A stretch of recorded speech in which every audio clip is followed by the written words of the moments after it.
L Shaddai communications. Isho മിശിഹായ്ക്ക് സ്തുതിയായിരിക്കട്ടെ. ഒരു വേദന തീരും മുമ്പ് മറ്റൊന്ന് വന്നു കഴിഞ്ഞു. ജീവിതത്തിൽ നിരാശനാകാതെ അവയെല്ലാം അങ്ങേയപ്പത് സഹിക്കുവാൻ എന്നെ സഹായിക്കണമേ എന്നതാണ് 9-ാം സ്ഥലത്തെ മനോഹരമായ പ്രാർത്ഥന. നാം എന്ത് ചിന്തിക്കുന്നുവോ നാം അതായി തീരുമെന്ന് പറയാറുണ്ട്.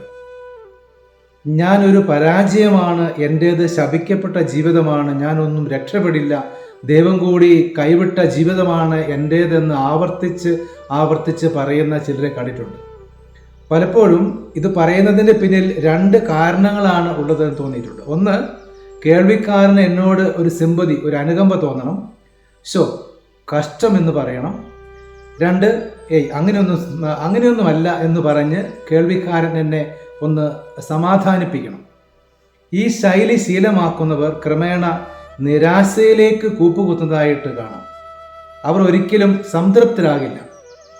പരീക്ഷയ്ക്ക് ഒരുങ്ങുന്ന ചില വിദ്യാർത്ഥികളോട് സംസാരിച്ചപ്പോൾ പലരും ആദ്യമേ പറയുന്നത് രക്ഷപ്പെടുമെന്ന് തോന്നുന്നില്ല എന്നാണ്.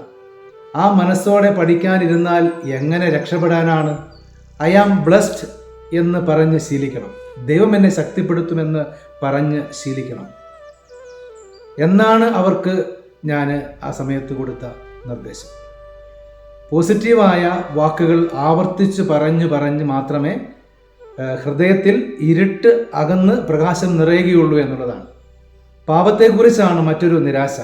എത്ര പ്രാർത്ഥിച്ചിട്ടും, എത്ര ഉപവസിച്ചിട്ടും, എത്ര നോമ്പെടുത്തിട്ടും ചില ദുശീലങ്ങൾ അല്ലെങ്കിൽ തഴക്കങ്ങൾ, പെരുമാറ്റ രീതികൾ, സംസാര ശൈലികൾ മാറ്റിയെടുക്കുവാനാകുന്നില്ല എന്ന് പറയുന്നവരുണ്ട്.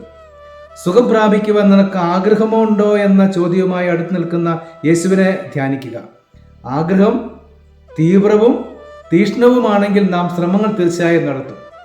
ചില സാഹചര്യങ്ങൾ, ചില വ്യക്തികൾ, ചില സംസാരങ്ങൾ, ചില കൂടിച്ചേരലുകൾ, ചില കാഴ്ചകൾ, ചില കേൾവികൾ എന്നിവയെ ഒഴിവാക്കുവാൻ പരമാവധി നമ്മൾ ശ്രമിക്കും. പാപമാർഗങ്ങളും നീ ഉപേക്ഷിക്കുന്നുവോ എന്ന ചോദ്യം മാമുദീസ മുതൽ കേട്ട് തുടങ്ങിയവരാണ് നമ്മൾ. പരമാവധി ശ്രമത്തിന് ശേഷവും ഒന്ന് വീണു പോകുന്നതും ഒരു പരിശ്രമവും കൂടാതെ യാന്ത്രികമായി തുടരുന്നതും രണ്ടാണ്. എത്ര തവണ നിങ്ങൾ വീണു എന്നതിൻ്റെ കണക്ക് പുസ്തകത്തെക്കാൾ എത്ര തവണ എഴുന്നേറ്റു എന്നതിൻ്റെ കണക്ക് പുസ്തകം നോക്കുന്നതാണ് ദൈവത്തിന് ഇഷ്ടം എന്ന് വിശ്വസിക്കുമ്പോഴാണ് ഹൃദയത്തിൽ പ്രതീക്ഷയുടെ വെളിച്ചം വീഴുന്നത്. ഒരിക്കലും കഴിഞ്ഞതെല്ലാം ആവർത്തിച്ച് പറഞ്ഞുകൊണ്ട് കുറ്റപ്പെടുത്താത്ത, പരിഹസിക്കാത്ത ഒരേ ഒരു ഇടമേയുള്ളൂ. അത് കർത്താവിൻ്റെ തിരുസന്നിധിയാണ്. കയ്യിൽ നിന്ന് വീണുപോയ കറൻസി എത്രയ്ക്ക് അഴുക്ക് പുരണ്ടു പോയാലും തിരിച്ചു കിട്ടിയാൽ മതി എന്നല്ലേ നാം കരുതുന്നത്. നമ്മെക്കുറിച്ച് ദൈവവും കരുതുന്നത് അത് തന്നെയാണ്. അനുഗ്രഹങ്ങൾക്കായി നമുക്ക് പ്രാർത്ഥിക്കാം. നല്ല ദൈവം കൂടെ ഉണ്ടാകട്ടെ. ദൈവം നമ്മെല്ലാവരെയും അനുഗ്രഹിക്കട്ടെ.